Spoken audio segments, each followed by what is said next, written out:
fatal ICE shooting in Minneapolis, the death of Renee Nicole Good, and its aftermath. On January 7, 2026, a 37-year-old Minneapolis woman named Renee Nicole Good was shot and killed by a U.S. Immigration and Customs Enforcement (ICE) agent during a large federal enforcement operation in South Minneapolis. Who was Renee Nicole Good? Renee Nicole Good was described by family, friends, and neighbors as a compassionate mother, partner, and creative spirit.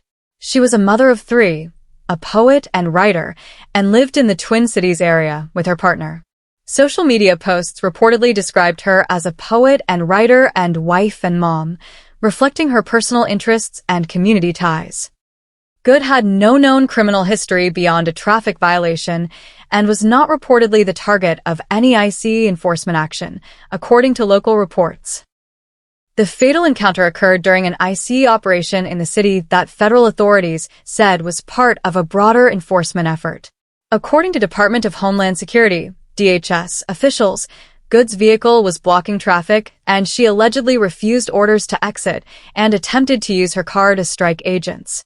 In response, an ICE agent fired shots that fatally wounded her. Federal authorities labeled her actions as an act of domestic terrorism. Video footage from the scene, however, raised questions about the federal account.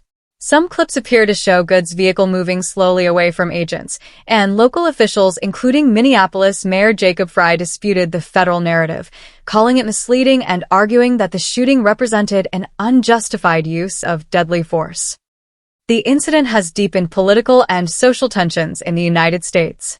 Federal officials, including DHS Secretary Kristi Noem and President Donald Trump, defended the ICE agent's actions, asserting that the officer acted in self-defense.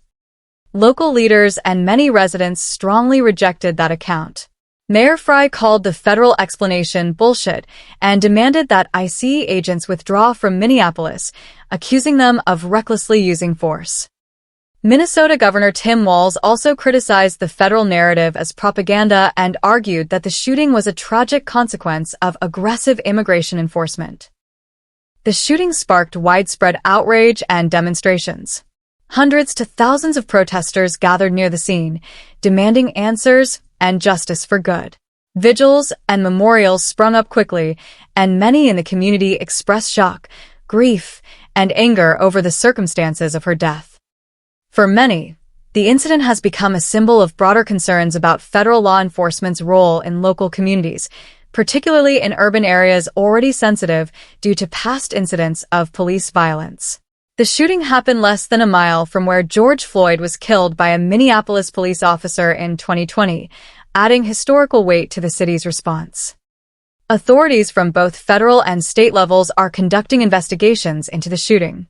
The FBI and the Minnesota Bureau of Criminal Apprehension have been involved in examining the actions of the agent and the lead-up to the fatal encounter. The case has also reignited national debates over the use of deadly force by federal law enforcement, the scope and impact of immigration enforcement operations, community safety, and federal presence in cities. Both supporters and critics of federal immigration policy have seized on the incident to bolster their positions, and calls for transparency and accountability continue as the story develops.